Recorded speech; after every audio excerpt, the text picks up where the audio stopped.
Hello అందరికీ నమస్తే and welcome back to our channel mostly Telugu. Bigg Boss season 8 లో ఈ వారం చాలా ఇంట్రెస్టింగ్ గా జరిగింది కదా.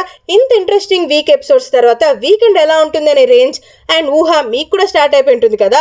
సో ఇక వీకెండ్ వచ్చేసి మన నాగమామ ముందుగా గౌతమ్ కృష్ణతో స్టార్ట్ చేసేస్తారు. అయ్యా గౌతమ్, ఈ వారం నీ గేమ్ ప్లేకి నిజంగా హ్యాట్స్ ఆఫ్ అయ్యా, నేనైతే ఫుల్ ఫిదా అయిపోయాను. అసలు ఏమన్నా ఆలోచించావా? ఆ ఆలోచన ఎలా వచ్చిందయ్యా నీకు అన్నట్లుగా గౌతమ్తో స్టార్ట్ చేస్తారనమాట. సార్ నాకు ఎందుకు అనంటే పట్టు వదలని విక్రమార్కుడు టాస్క్లో డైస్ ఇచ్చారు. ఇప్పుడు నేను డైస్ వేస్తే వీళ్ళకి ఫేవరెటిజంగా ఉన్నాను ఆర్ గ్రూపిజం చేస్తున్నాను అన్నట్లుగా చాలా మంది చాలా రకాలుగా మాట్లాడతారు సార్. నాకు నామినేషన్స్లో ఎక్స్ హౌస్మేట్స్ లోపలికి ఎంటర్ అయినప్పుడే అర్థమైపోయింది ఇక్కడ ఏదో జరుగుతుంది. అంటే గ్రూపిజం గురించి ఫేవరెటిజం గురించి ఆల్రెడీ బయట ఆడియన్స్ మాట్లాడుకుంటూ ఉన్నట్లున్నారు.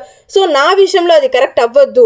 నేను అందరికీ న్యూట్రల్గానే ఉన్నాను, అందరినీ సమానంగానే చూస్తానని తెలియాలి కాబట్టే నేను ఈ విధంగా ట్రై చేశాను సార్. అది బై లక్ అయితే వర్కౌట్ అయిపోయింది, లేదంటే వీళ్ళందరూ నన్ను వేసుకునేటోళ్ళు సార్ అంటుంటే, లేదు Gautam, you did a very fantastic job. సంచాలక్గా అంత క్విక్ అండ్ ఈజీగా డెసిషన్ తీసుకోవడం అనేది నాట్ అన్ ఈజీ టాస్క్. నాకైతే ఆ విషయంలో చాలా నచ్చేసావు. అసలు పృథ్వీ అండ్ యష్మిల్ అయితే నోరు తెరిచి అలానే చూస్తున్నారు.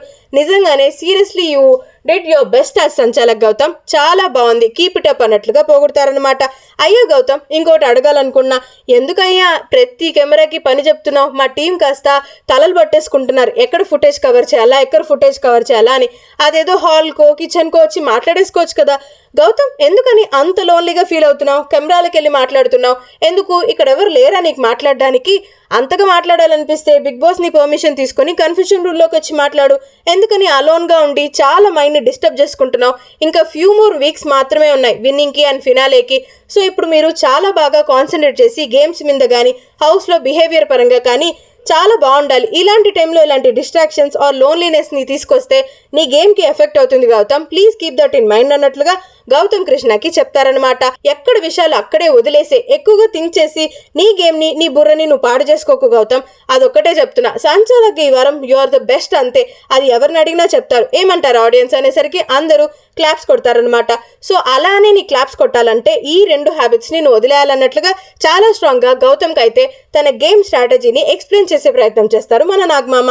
మరి మీరేమంటారు? గౌతమ్ టాప్ 2లో ఉంటాడంటారా? మీ ఒపీనియన్ని కమెంట్ బాక్స్లో మాతో షేర్ చేసేయండి.